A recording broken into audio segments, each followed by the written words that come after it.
Good afternoon, this is Trey. Today I'm up at Avimor and I'm going to do an interview with some people that live up here. Charlie and Katie, they actually live on the top hill here, so I'll show you some of the views they have. But Charlie's one of the most important residents here. He is responsible for the environmental end of Avimor. So as we talk about lifestyle and enjoying the great outdoors up here, Charlie's responsible to make sure that all the trails are natural, that the land is being taken care of. But he also lives here, so I thought we'd ask him about his residency. All right, this is Charlie and Katie, and they are residents here. And Charlie is somebody you will probably meet if you decide to become a neighbor, but he's responsible for the environmental end of the subdivision. But I want to ask you guys a couple questions about being a resident up here. So first of all, you've got intimate knowledge of the Treasure Valley in terms of living spaces. Why did you choose Avimor of all the places that you've surveyed? And you're an environmentalist or environmental surveyor.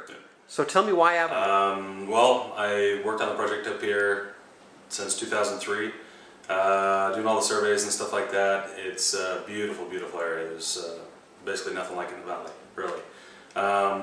As of that, just doing all the surveys up here, seeing what type of development it was going to be, extremely conservation-oriented, wildlife-friendly, and basically had everything that I wanted in a community, and basically I get to live in the foothills, and realistically can live in the foothills and was affordable to live in the foothills, not, you know, I need $2 million house in the foothills. Right. So that was the biggest one, is the fact that we could actually afford to live in the foothills in a beautiful house and have all. What do you think of Avimor compared to other places you've lived in terms of a community and just the environment and outdoor opportunities? Well, the outdoor opportunities are awesome.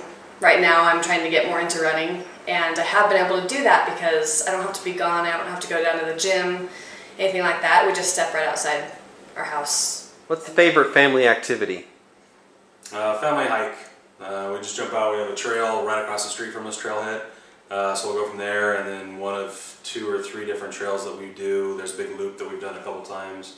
We actually did we did a little winter hike. Tell me a little bit about your home, because once again, you're very familiar with the nature and how the world works. So how is your home different compared to the suburban areas? Well, the biggest thing, well, it's location relative, but the biggest thing is the yard.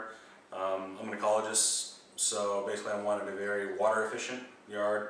So the majority of our yard, if you go out and look at it, is all xeriscape. Not only is it xeriscape, but it's xeriscape with native species. And tell me xeriscape, what does that mean? Xeriscape means low water use. Okay. So basically little or no water use. So I mean, the biggest use that we have is we have a small piece of lawn that the kids can use, but the rest of it's all rock with drip irrigation to each one of the plants.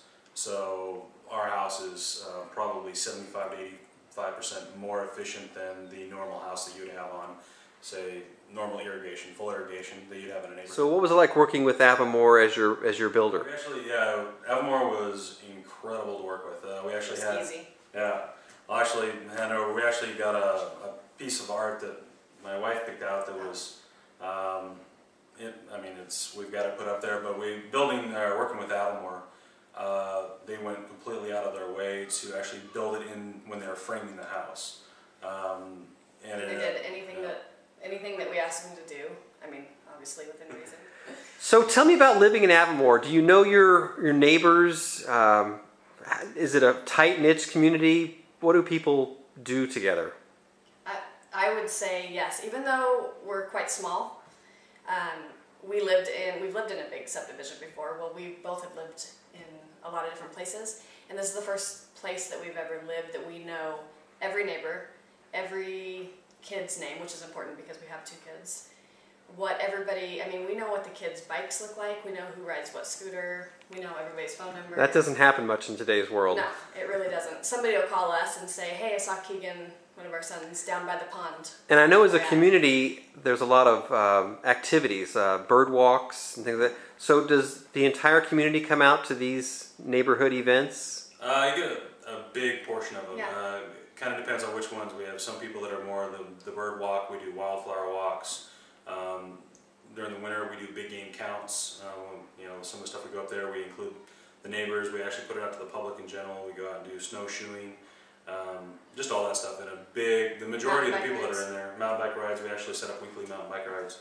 That a big chunk of the group does, and they're set up so it's kind of all we have kind of the crazy guys, and then we got the middle guys like myself who go out, and then we got the beginners too, which are just starting out, Yeah. like that, easier rides, but yeah, a big chunk of the community does that. So here.